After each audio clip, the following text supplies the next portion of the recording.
Hello বন্ধুরা, আজকে নতুন আবার একটা ভিডিও নিয়ে আসলাম আপনাদের সামনে। ভিডিওটা শুরু থেকে দেখতে থাকুন। আজকের কন্টেন্টটা হচ্ছে সুখ দুঃখ প্রভুর হাতে। দুঃখ বিনা সুখ লাভ হয় কি মোহিতে? কোনো মানুষ যদি জীবনে দুঃখ কষ্ট ভোগ না করে, সুখ কি জিনিস সে কখনো উপলব্ধি করতে পারবে না। তাই কোনো মানুষ আগে যদি সুখ ভোগ করে, পরবর্তীকালে একদিন না একদিন তাকে কখনো কখনো তাকে দুঃখ কষ্ট ভোগ করে হলেও হতে পারে। আবার যে সমস্ত মানুষের জন্মের পর থেকে বাবা মার ঘরে যদি সে দুঃখ কষ্ট ভোগ করে, একদিন কিন্তু তার জীবনের সুখ লাভ হবেই হবে। জীবনে সে অনেক বড় সে প্রতিষ্ঠিত হতে সাহায্য করবে সৃষ্টিকর্তা ঈশ্বর। মানে একজন মানুষ বাড়ির ভিত কেটে তৈরি করলে যেরকম খুব পাকাপোক্ত হয়, তার জীবনটাও কিন্তু সেই রকম খুব পাকাপোক্ত হয়ে যাবে। মানে সে জীবনে কখনো আর হোঁচট খেয়ে মুখ থুবড়ে পড়বে না। তার কথাবার্তা ভাষা ব্যবহার খুবই ভালো চমৎকৃত হবে। কারণ দুঃখে ভরা তার জীবন, অনেক যাতনা লাঞ্ছনা অপমান সহ্য করে জীবনে মানুষের মতো মানুষ হয়ে সে জীবনে সে প্রতিষ্ঠিত হতে পেরেছে।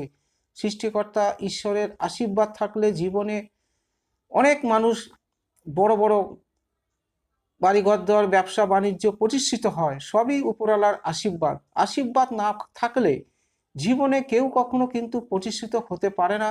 জীবনে কেউ কোনোদিন সফলতা অর্জন করতে পারে না। যার যেরকম কর্ম সে সেরকম কিন্তু ফল পায়। আর সবই কিন্তু ফলের ফলটা হাতে হাতে দেয় স্বয়ং প্রভু। মানে যে প্রভু সেই ঈশ্বর।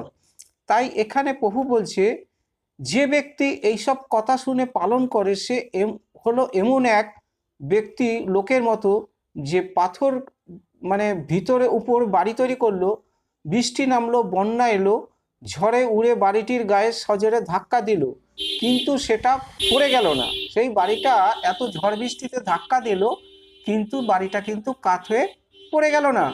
পাথরের উপরে গাঁথা ছিল বাড়ির ভিত। আর যে আমার কথা শুনে পালন করে না, সে এমন এক নির্বোধের মতো, সে বালির উপরে তার বাড়ি ভিট কেটে না কেটেই তৈরি করলো, বৃষ্টি নামলো, বন্যা এলো, ঝড় উঠে বাড়ির চারিদিকে দেওয়ালে ধাক্কা মারলো, হ্যাঁ প্রবল ধাক্কা দিল, তা ধ্বংস হয়ে পড়লো, ধসে পড়লো। সেই ধসে পড়া কতই ভয়াবহ।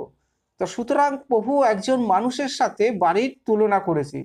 যে কোনো মানুষ সৃষ্টিকর্তা ঈশ্বরের আজ্ঞাবিধি শাসন যে পালন করবে, তার জীবনে দুঃখ কষ্ট কিন্তু চিরস্থায়ী নয়, আসলেও সাময়িক। একদিন না একদিন সেই দুঃখ কষ্ট দূর হয়ে যাবে, সুখ শান্তি সমৃদ্ধ সমস্ত কিছু চলে আসবে। সুখ দুঃখ দুটি ভাই, সুখে লাগিয়া যে করিবে আজ, দুঃখ যাবে তার ঠাই। তার সুখের পেছনে কখনোই দৌড়াতে নেই, এবং লোভের বশে বশীভূত হইতে নেই। লোভ লালসা মানুষকে নিশ্চেচিত ধ্বংসিত অধঃপতনের পথে নিয়ে যায়। তাই বেশিরভাগ মানুষ সুখের জন্য লালায়িত হয়। সুখ একটা পাখি আর দুঃখ একটা পাখি। তাই সুখের পেছনে কখনোই কিন্তু যেতে নেই। ঈশ্বরের আশীর্বাদ থাকলে, সৃষ্টিকর্তার দৃষ্টিপাত যদি তোমার প্রতি সহৃদয় হয়, অটোমেটিক তোমার সংসারে সুখ শান্তি সমৃদ্ধ সমস্ত কিছু বজায় থাকবে আজীবন কাল। কারণ ঈশ্বরের ঘর থেকে যা কিছু আসে, এই জগতের কোনো অশুভ শক্তি শয়তান সেগুলো হরণ করে নিতে পারে না। আর যেগুলো এই জগৎ থেকে আসে, সেইগুলো কিন্তু শয়তান ওগুলো হরণ করে নেয়। তাই প্রভুর আশীর্বাদ থাকা এবং বাবা মার আশীর্বাদ থাকা খুবই কিন্তু একান্ত প্রয়োজন। তাই সুখ দুঃখ প্রভুর হাতে, প্রভুর হাত দিয়েই সব কিছু হয়। তাই প্রভু কহেন, আমি সত্য, আমি পথ, আমি জীবন, আমার মাধ্যমে যদি কেউ না আসে, কেউ আমার পিতার কাছে পৌঁছাতে পারে না। সবে আমার লীলা, আমার হাতেই সব। তোমরা কেন আমার কথা বুঝো না?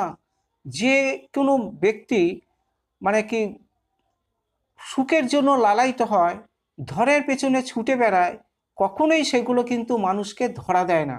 বরঞ্চ সেই ধরনের মানুষ মুখ থুবড়ে পড়ে, নানা রকম রোগ ব্যাধি, যাতনা লাঞ্ছনা দুঃখ কষ্ট, তার জীবনে তাড়না চলে আসে। সবই জগৎ থেকেই আসে। তাই সৃষ্টিকর্তা ঈশ্বরের আশীর্বাদ থাকলে, তার বরদান যদি থাকে, তার দোয়া যদি তোমার মস্তকে থাকে, তাহলে একদিন না একদিন সেই ব্যক্তি অনেক বড় হবে, প্রতিষ্ঠিত হতে সাহায্য করবে, তোমার গৃহে প্রচুর পরিমাণে ধনসম্পত্তি থাকবে। সবই ঈশ্বরের দান। হুম ঈশ্বরের দান যেগুলো হয় সেগুলো আজীবনকাল থেকে যায়। তার পুত্র সন্তানরা, তার ঘরে পুত্র নাতি নাতনি তারাই কিন্তু ভোগ করে, কিন্তু সৃষ্টিকর্তা ঈশ্বরের ঘর থেকেই সব আসে। এইগুলোই হয়েছে সব ঈশ্বরের দান। তাই প্রভুর হাতেই সুখ দুঃখ, সব কিছু প্রভুর হাতেই। তাই জীবনে কখনো কোনোদিন কোনো মানুষের উপরে নির্ভরশীল হতে নেই, যার কাছে পরিত্রাণ নেই। পরিত্রাণ একমাত্র সৃষ্টিকর্তা ঈশ্বরের হাতে আর মনুষ্যপুত্র প্রভু যিশুর হাতে। সুতরাং এদের উপরে নির্ভরশীল হও, তাদের কাছে চাইতে থাকো, তোমার দুঃখ কষ্ট ব্যথার কথা খুলে বলো, তাহলেই একদিন তুমি জীবনে অনেক বড় হবে, প্রতিষ্ঠিত হবে। প্রভুর আশীর্বাদের ফলে তুমি খেয়ে পরে আজীবনকাল বেঁচে থাকবে। হালেলুয়া। সবই প্রভুর ইচ্ছা। প্রভুর ইচ্ছা হলে সব কাজ হয়, প্রভুর ইচ্ছা না হলে কোনো কাজ হয় না। সবাইকে জয় যিশু। আজকে ভিডিওটা এই পর্যন্ত। প্রভুর কাছে প্রার্থনা করি আপনারা ভালো থাকুন, সুস্থ থাকুন, প্রভুর আশীর্বাদ দৃষ্টিপাত যেন আপনাদের মাথায় থাকে, সব দুঃখ কষ্ট অভাব যেন প্রভু আপনাদের দূর করে দেয়। আর ভিডিওটা যদি একটু ভালো লাগে একটা সাবস্ক্রাইব করবেন। একটা এর থেকে ভালো ভালো ভিডিও কিন্তু সবার আগে আপনাদের কাছে পৌঁছাবে। সবাইকে জয় যিশু। আমিন।